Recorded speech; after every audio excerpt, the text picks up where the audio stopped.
Now that we have our composition set up already, so you can see that we have just one or two changes right there. Okay, so let me quickly introduce you to these three function button right here. So we have the move tool, which we are presently on. This is what you use to move anything around your composition. And we also have the hand tool. So with the hand tool, you can drag, right? You can drag and see, the extreme edges, or you can even go away from the composition, right? So this is the hand tool, and of course we have the zoom tool, and I can click on this. It keeps zooming in. Of course you can't see anything. That's because our composition is it's just the dark background that is there. So if you keep clicking, it keeps zooming in, and if you notice right here, you can see it's increasing. Don't worry, by the time you start having stop here, you get to see how this works.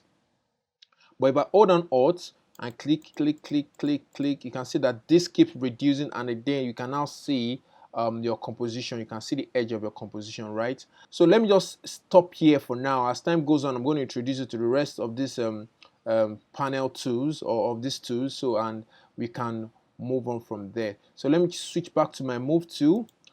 Alright, so I would like to introduce some of these tools right here to you. I'm not going to introduce everything because I want a situation where by the time I'm introducing it to you, you are making use of it immediately. Because people are actually fond of just introducing everything, and you actually don't need everything, at least for now.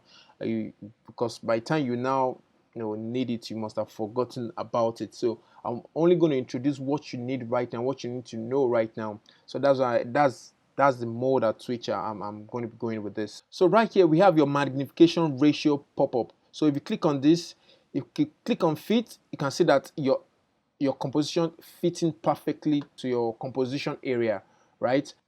If I click on this and click on 25%, can you see it's smaller? And then 12, make it even smaller. That means you are zooming out, right? But the reason why this is important is just in case, let's say you've been working, and I'm going to use my hand to now to just move around, and probably you are lost. So the next best thing you can do is to click on the magnification tool and just click fit, or either fit or click fit to 200% or 100%. So it depends on the kind of composition you create. That's why you get fit to 200% or fit to 100%, or just click on fit, then your composition will be back. So I just want to quickly note that. Let's keep all of this for now. So this is the time. So let's say you want to jump into a particular second, let's say in 5 seconds, you can just put in the time there. Your time indicator will jump to where you set it. This is snapshot resolution. So this is one thing I'd like to introduce you to now: toggle transparency grid. Now, as you can see, so far so good. We've created our composition. You can see the composition icon here is on our project panel. But guess what? Our composition is empty, even though we've set a color for it. Remember, the color that I've set for it is a black color. But right now, this is our layer panel. It's quite empty. There's nothing in it. So we want to start building the composition from scratch. So as you can see, it's empty, like I've said. But I want you to notice something.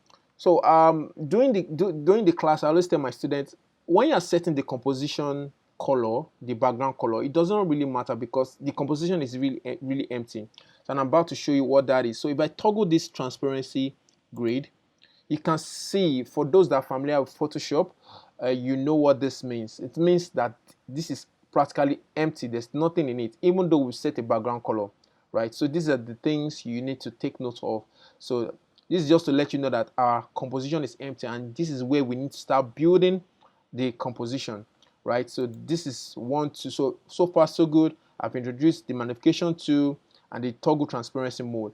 So these are the ones we are going to be dealing with for now. And the next thing is to start building our composition, start making cool stuff.